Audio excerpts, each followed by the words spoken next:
Hello बच्चों, आज हम लोग क्लास 12th की फ़िज़िक्स स्टार्ट करने वाले हैं। जो लेट हो गया इसके लिए हम आपसे क्षमा मांगते हैं। वैसे भी इतनी व्यस्तता थी इसलिए मैं वीडियो आपको दे नहीं पाया। फ़िलहाल चलिए हम टाइम बिना वेस्ट किए स्टार्ट करते हैं। तो आज हम फ़िज़िक्स में पहला जो चैप्टर हम पढ़ेंगे उसे चैप्टर ना बोल करके हम बोलेंगे कि हम एक यूनिट स्टार्ट कर रहे हैं और उस यूनिट का नाम है इलेक्ट्रोमैग्नेटिज्म। इलेक्ट्रोमैग्नेटिज्म।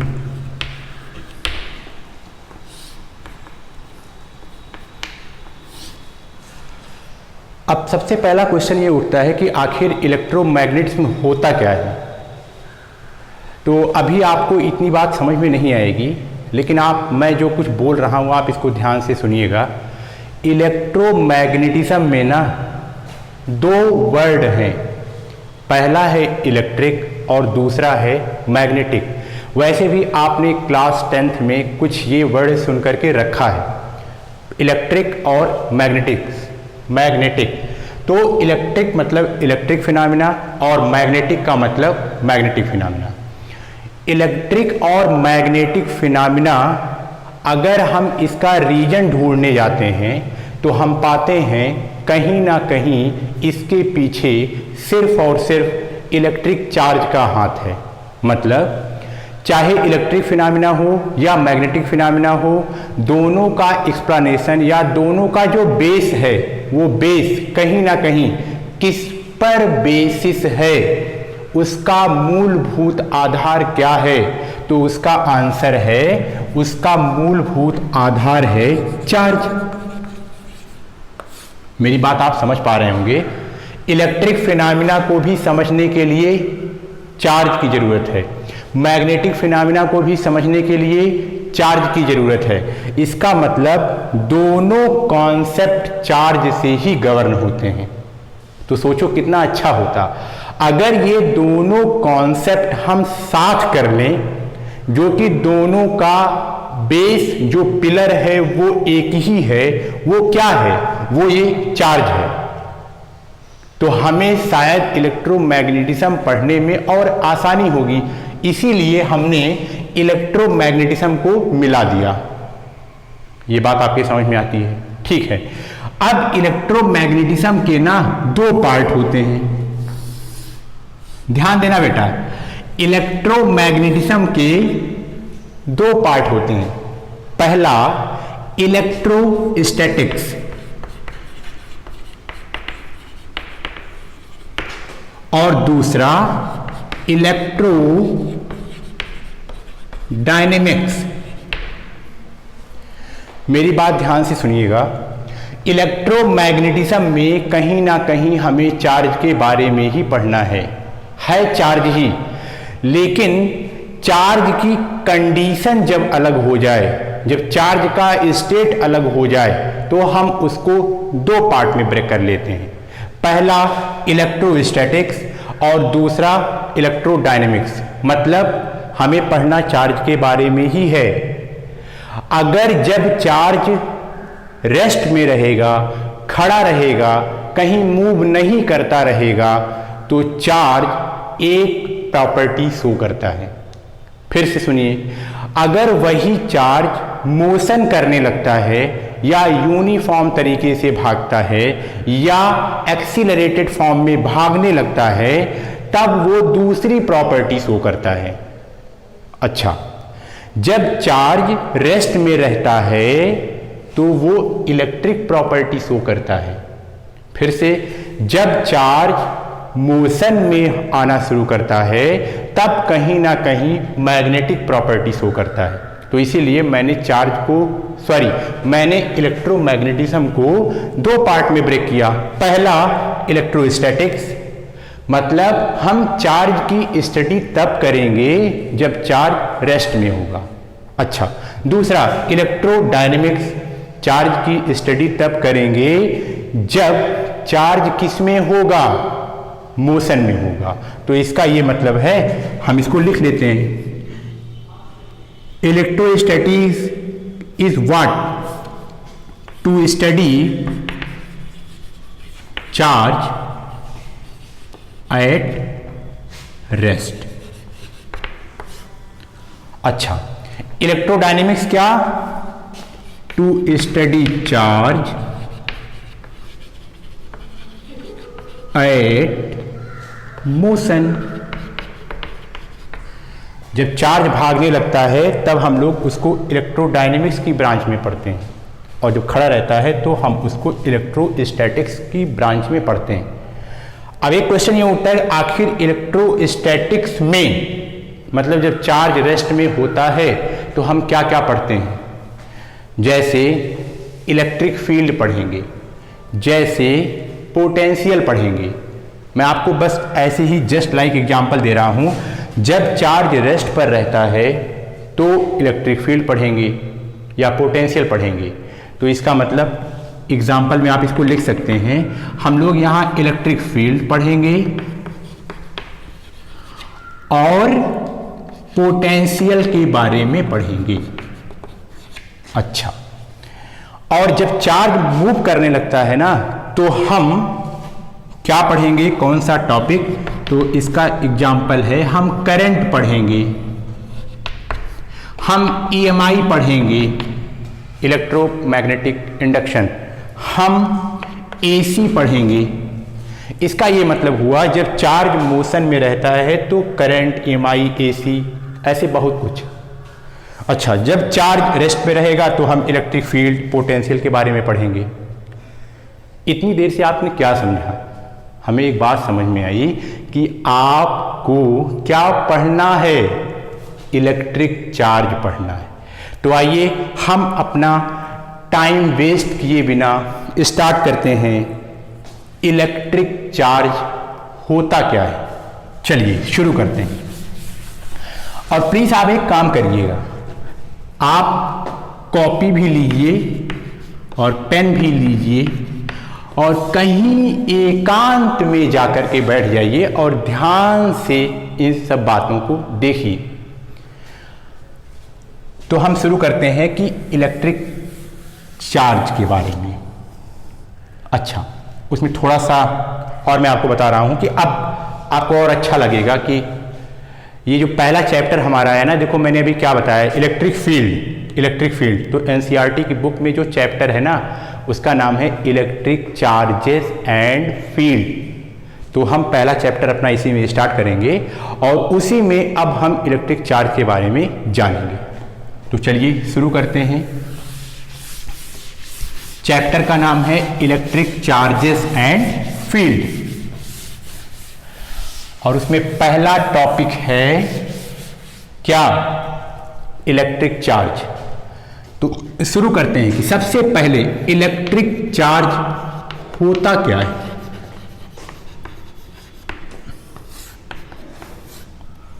आओ समझते हैं इलेक्ट्रिक चार्ज क्या होता है। इलेक्ट्रिक चार्ज ना, हाँ, क्या? किसी मैटर की ना, ठीक है, प्रॉपर्टी होती है। फिर से सुनिएगा ध्यान से, इलेक्ट्रिक चार्ज किसी मैटर की प्रॉपर्टी होती है। कौन सी प्रॉपर्टी? ऐसी प्रॉपर्टी जो किसी दूसरे ऑब्जेक्ट को जिसके पास चार्ज हो या ना हो उस पर फोर्स ऑफ अट्रैक्शन या रिपल्सन कर सके। तो हम बोलेंगे उस बॉडी के पास एक प्रॉपर्टी है जिसका नाम है इलेक्ट्रिक चार्ज। आपको शायद ये बात समझ में आ गई होगी। Electric charge is a property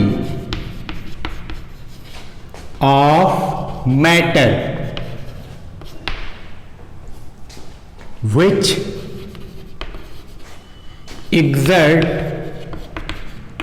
a force of attraction or repulsion।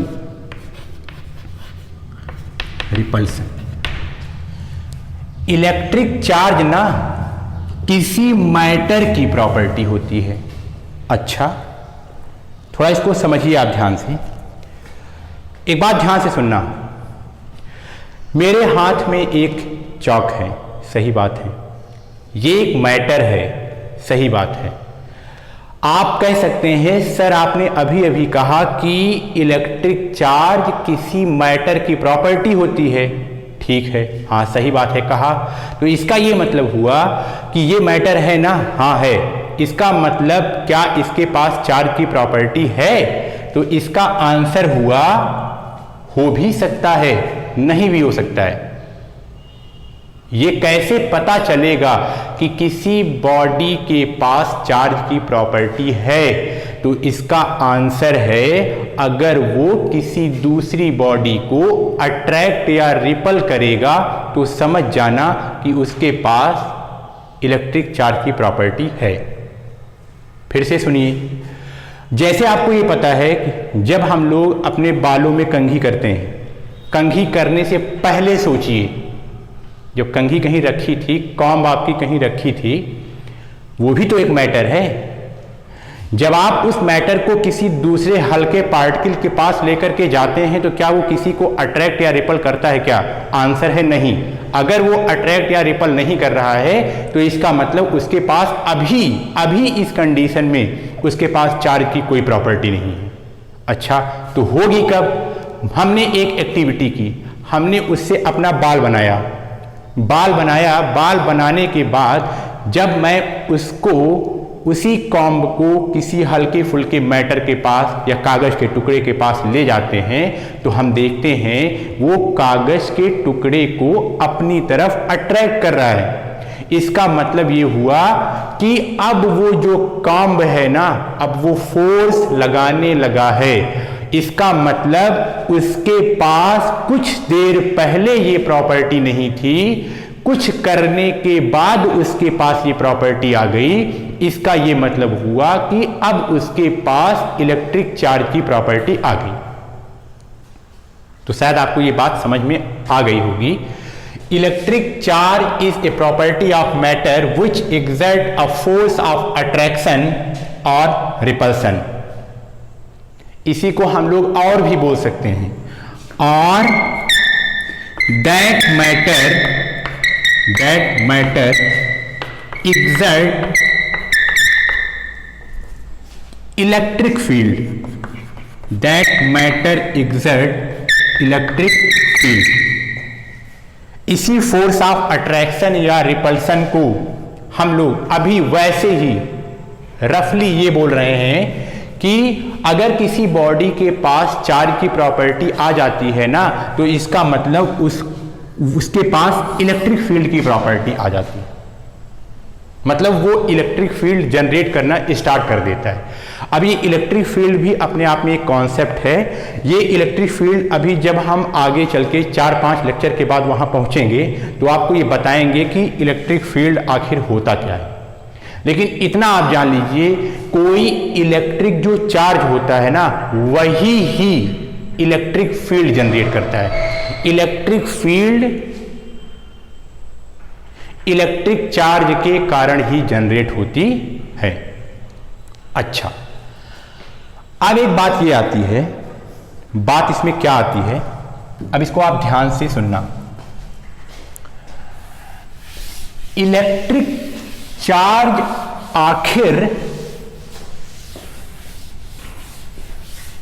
कैसे किसी बॉडी में आता है, मतलब उसका बेस क्या है, मतलब उसका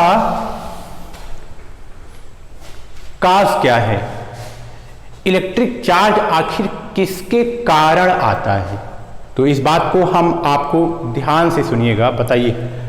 जैसे सपोज करिए आखिर इलेक्ट्रिक चार्ज किसके कारण आता है, देखिएगा।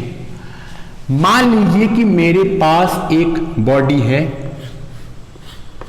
मेरे पास एक बॉडी है, और ये बॉडी क्या है, आप कहेंगे मैटर है। मैंने ना इस मैटर को ब्रेक किया, अब ये मैटर ना छोटे छोटे पार्ट में ब्रेक हो गया और इसको हम लोग बोलेंगे अब ये मॉलिक्यूल फॉर्म में आ गया। अच्छा, फिर से मैंने एक काम किया, एक मॉलिक्यूल को पकड़ा इसको और मैंने इसको और छोटे पार्ट में ब्रेक किया, इसका मतलब अब ये एटम फॉर्म में आ गया।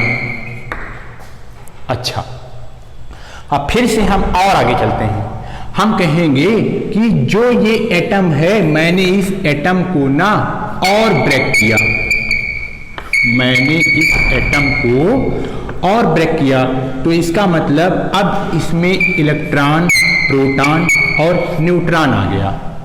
और आपको ये पता है, आपने अर्लियर क्लासेस में पढ़ी है कि जो एटम होता है वो इलेक्ट्रॉन, प्रोटॉन और न्यूट्रॉन से मिलकर बनता है, ये बात आपको पता है।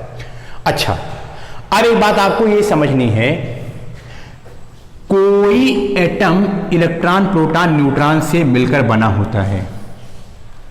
अब इसी बात को ध्यान से सुनना, किसी मैटर में जो प्रॉपर्टी आती है चार्ज की वो सिर्फ और सिर्फ इलेक्ट्रॉन और प्रोटॉन के ही कारण आती है।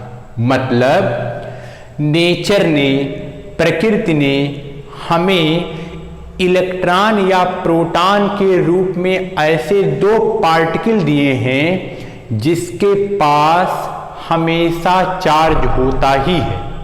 मतलब अगर कहीं इलेक्ट्रॉन एग्जिस्ट कर रहा है तो इसका मतलब ये पक्का है उसके पास चार्ज है। इसका मतलब जो चार्ज का सोर्स है वो इलेक्ट्रॉन और प्रोटॉन ही है।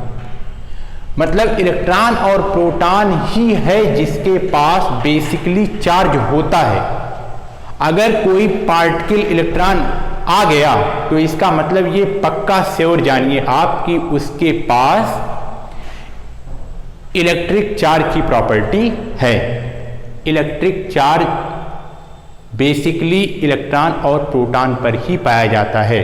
और आपको पता है कोई इलेक्ट्रॉन या प्रोटॉन वो किसी एटम में रहता है, एटम मॉलिक्यूल में रहता है, मॉलिक्यूल मैटर में रहता है। कहने का मतलब इलेक्ट्रॉन मैं ऐसे बोल सकता हूं इनडायरेक्टली या डायरेक्टली, कैसे भी आप समझिए कि इलेक्ट्रॉन इस मैटर में पाया जाता है, प्रोटॉन इस मैटर में पाया जाता है, न्यूट्रॉन भी पाया जाता है, लेकिन उसके पास कोई चार्ज होता नहीं, इसलिए हम उसकी बात नहीं करते। कहने का मतलब इस मैटर के अंदर इलेक्ट्रॉन और प्रोटॉन है। और अगर इस मैटर के पास चार्ज की प्रॉपर्टी आई है तो इसका मतलब वो प्रॉपर्टी रियल में इलेक्ट्रॉन और प्रोटॉन के पास है। रियल में वो जो अटैक या रिपल करने वाली जो बात है वो बेसिकली इसके अंदर इलेक्ट्रॉन और प्रोटॉन के कारण है और इसीलिए वो हमें बाहर से शो होती है। अब हम इलेक्ट्रॉन और प्रोटॉन देख तो सकते नहीं हैं, तो हम तो देखते मैटर ही हैं, इसीलिए हम क्या बोल देते हैं, हम बोलते हैं कि ये इस मैटर की प्रॉपर्टी है। ये किसकी प्रॉपर्टी है? ये इस मैटर की प्रॉपर्टी है।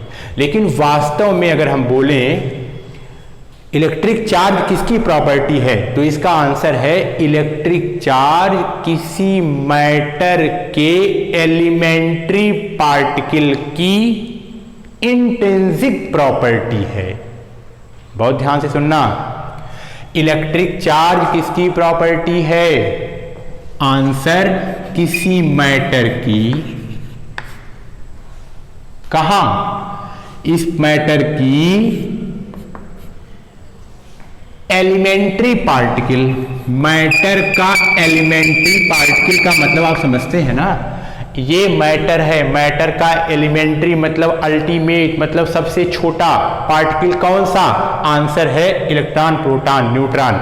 न्यूट्रॉन तो होता नहीं है, न्यूट्रॉन में तो कोई चार्ज होता नहीं है, तो आप ऐसे बोलेंगे इलेक्ट्रॉन, प्रोटॉन। इसका मतलब किसी मैटर की एलिमेंट्री पार्टिकल, मतलब इलेक्ट्रॉन या प्रोटॉन। इलेक्ट्रॉन या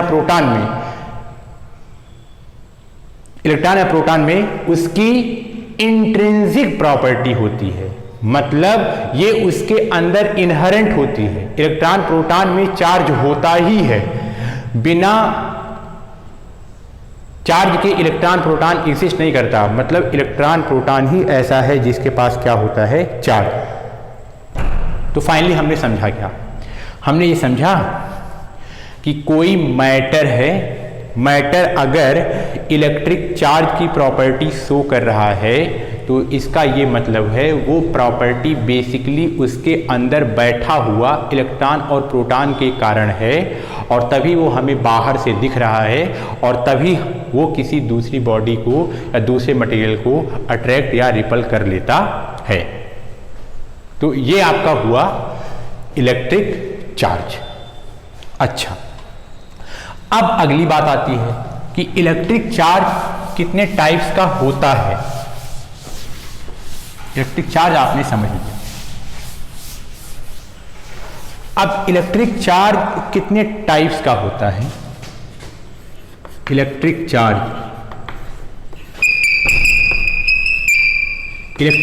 का टाइप्स क्या है, इलेक्ट्रिक चार्ज का टाइप्स। तो जो इलेक्ट्रिक चार्ज होता है ना, ये दो टाइप का होता है। पहला इलेक्ट्रिक चार्ज 2 टाइप्स का होता है।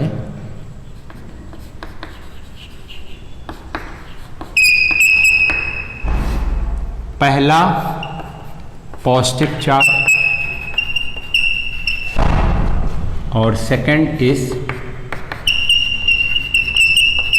Negative charge.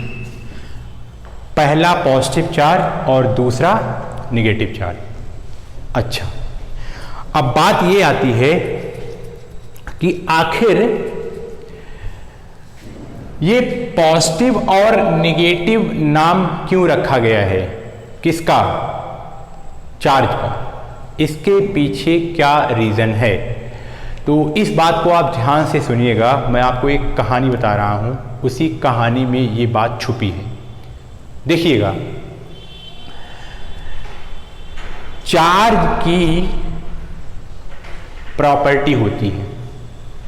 अच्छा, वैसे ही ह्यूमन की भी प्रॉपर्टी, ह्यूमन, मैन, आदमी, इंसान, उनकी भी प्रॉपर्टी होती है। बहुत ध्यान से सुनना, चार्ज को पॉजिटिव नेगेटिव नेचर का क्यों रखा गया है, मैं उसके पीछे का आपको लॉजिक बता रहा हूं। तो इसको समझने के लिए, मतलब चार्ज कैसा बिहेवियर शो करता है, ये कैसे समझेंगे, तो एक एग्जाम्पल मैं पैरेलल में चला रहा हूं। वो एग्जाम्पल है, आप जैसे इंसान का बिहेवियर है वैसे समझिए। अब वही बात है, अगर मैंने आपसे कहा कि एक आप हैं, आप बहुत बड़े आदमी बन गए, आप पीएम बन गए, प्राइम मिनिस्टर, तो इसका मतलब अब आपकी जान को खतरा है। तो इसका मतलब ये हुआ कि अब आपको सिक्योरिटी की जरूरत है। मान लीजिए आप अपनी सिक्योरिटी के लिए एक आदमी को रिक्रूट करते हैं बॉडीगार्ड के रूप में। ये है आपका बॉडीगार्ड।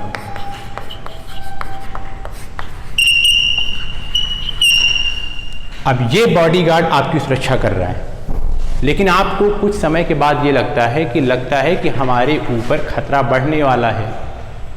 अब हमको अपने बारे में और ज़्यादा सोचना चाहिए और हमको अपनी सुरक्षा बढ़ा देनी चाहिए। ध्यान से सुनिएगा, आपको इन इंसान के बारे में सोचना है। आपने क्या किया, अपनी सुरक्षा के लिए एक और बॉडीगार्ड आप ले आए, दूसरा बॉडीगार्ड। अच्छा, दूसरा आप बॉडीगार्ड लेकर के आए, ये पहला था, ये दूसरा था। अब समस्या ये है, एक बॉडीगार्ड जब था तो आपकी सुरक्षा अच्छी करता था, आपकी सिक्योरिटी अच्छी करता था, लेकिन जब से दूसरा आया है, ये बात आपको पता नहीं है, तब से आपकी सुरक्षा पहले से भी कम हो गई है या ना के बराबर हो गई है। वो क्यों? क्योंकि ये दोनों बॉडीगार्ड, दूसरे और पहले और दूसरे, ये दोनों बॉडीगार्ड आपस में एक दूसरे के कट्टर दुश्मन हैं और वो एक दूसरे को देखना नहीं चाहते हैं, वो एक दूसरे को मार देना चाहते हैं।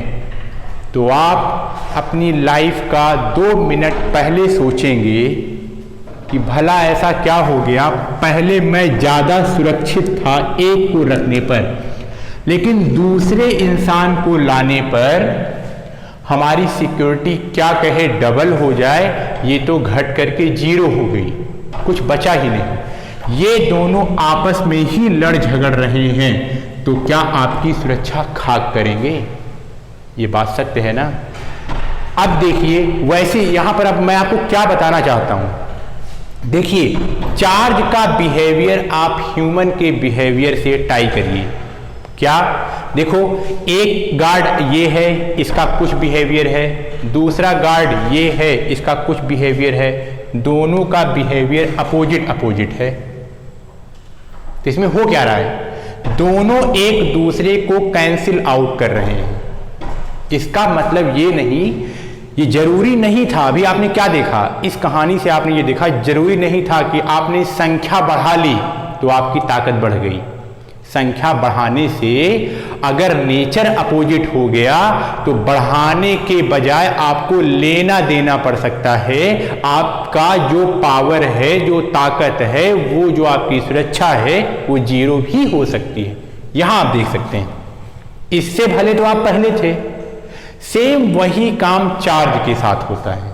इसका मतलब नेचर में देखा गया, चार्ज 2 टाइप का बिहेवियर शो करता है, या तो अट्रैक्शन या तो रिपल्सन। 2 ही बिहेवियर है उसका, या तो अट्रैक्शन या तो बिहेवियर। चार्ज कोई देख सकता नहीं, बहुत ही चार्ज की जो प्रॉपर्टी है वो इलेक्ट्रॉन पर होती है। अब इलेक्ट्रॉन को तो जल्दी हम देख पाएंगे नहीं अपनी नेक्ड आई से, केवल महसूस कर सकते हैं। तो इसका मतलब खाली उसके बिहेवियर के, उसके फोर्स को हम महसूस कर सकते हैं। तो हम क्या देखेंगे, एक तो या तो अट्रैक्शन शो कर रहा है या तो दूसरा उसको रिपल्सन शो कर रहा है। इसका मतलब केवल वो 2 ही बिहेवियर शो करता है, या तो अट्रैक्शन या तो रिपल्सन। तो इसीलिए हमने इसको पॉजिटिव और निगेटिव का नाम दिया। अब पॉजिटिव निगेटिव का नाम क्यों दिया, इस बात को आप ध्यान से सुनिएगा। सपोज करिए, चलिए सपोज किया, क्या सपोज करना है? मेरे पास ये मैटर था, ठीक है था, मैंने पाया कि इसके पास चार्ज की प्रॉपर्टी है, चलिए ठीक है। अब आपके लिए क्वेश्चन है, कैसे पता चलेगा इसके पास चार्ज है? अरे भाई, इसका सिंपल आंसर है, आप इसको किसी हल्के पार्टिकल के पास ले जाओ, अगर ये अट्रैक्शन या रिपल्सन शो करता है तो समझ जाना कि इसके पास चार्ज है। तो ठीक है, मैंने ये करके देखा और ये अट्रैक्शन या रिपल्सन कर रहा था, तो इसीलिए मैं आपको बता रहा हूँ कि इसके पास चार्ज है। चलिए ठीक, अब ध्यान से सुनना। मान लीजिए कि जो ये अट्रैक्शन या रिपल्सन कर रहा है, अब एक बात पे आते हैं। मान लीजिए किसी दूसरे पार्टिकल को अपनी तरफ अट्रैक्ट करता है, अट्रैक्ट कर रहा है तब भी इसके पास चार्ज है, रिपल करेगा तब भी चार्ज है। लेकिन अब समझने के लिए फिर से, एक मैटर है, इसके पास चार्ज है, मैंने, और इसके पास क्या है, ये किसी दूसरी बॉडी को अट्रैक्ट कर रहा है। चलिए, हम बहुत खुश हुए।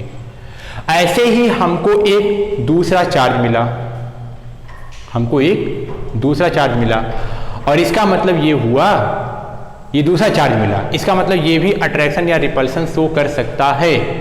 जी हाँ, एकदम सही। हमने क्या किया, हम बहुत प्रसन्न हुए, हमने दोनों चार्ज को मिला लिया। अब हमको लगा कि हमारी ताकत बढ़ गई।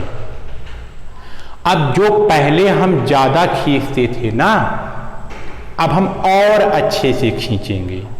हम दोनों को मिला लिए अपनी ताकत बढ़ाने के लिए, लेकिन जब हम दोनों को मिला करके उस थर्ड पार्टिकल के पास पहुंचे तो हमने देखा वो अब कुछ नहीं कर रहा है। तो इसका मतलब क्या हुआ? इसका मतलब ये हुआ, कहीं ना कहीं ये दोनों पार्टिकल डिफरेंट नेचर के हैं, या मैं ऐसे बोलूं अपोजिट नेचर के हैं, ये आपस में ही एक दूसरे को कैंसिल कर दे रहे हैं। जब ये आपस में ही लड़ रहे हैं तो ये तीसरे को क्या खाक अट्रैक्ट या रिपल करेंगे। तो इसका ये मतलब हुआ ये दोनों अपोजिट नेचर के हुए। इसका मतलब ये दोनों एक दूसरे को कैंसिल कर रहे हैं, ये इसको कैंसिल करता, ये इसको कैंसिल करता। कोई चीज कैंसिल कब होती है? जब सेम मैग्नीट्यूड का कोई पॉजिटिव नंबर हो और सेम मैग्नीट्यूड का कोई निगेटिव नंबर हो। इसका मतलब अगर पॉजिटिव और निगेटिव सेम मैग्नीट्यूड का है तो वो आपस में एक दूसरे को कैंसिल आउट कर देते हैं। तो वो कहाँ होता है? वो मैथमेटिक्स में पॉजिटिव और निगेटिव नंबर होता है जो एक दूसरे को कैंसिल आउट करता है। तो इसीलिए हमने एक चार्ज को पॉजिटिव और दूसरे चार्ज को निगेटिव माना है। आशा है आपको ये बात समझ में आई होगी। अब आगे हम पढ़ेंगे प्रॉपर्टी ऑफ चार्ज के बारे में, और प्रॉपर्टी ऑफ चार्ज भी काफ़ी इम्पॉर्टेंट है। तो आज हम अपना यहाँ की कथा यहीं समाप्त करते हैं और आगे हम फिर मिलेंगे। आप अपना ख्याल रखिए और सुरक्षित रहिए, स्वस्थ रहिए, यही कामना है आपके लिए। धन्यवाद।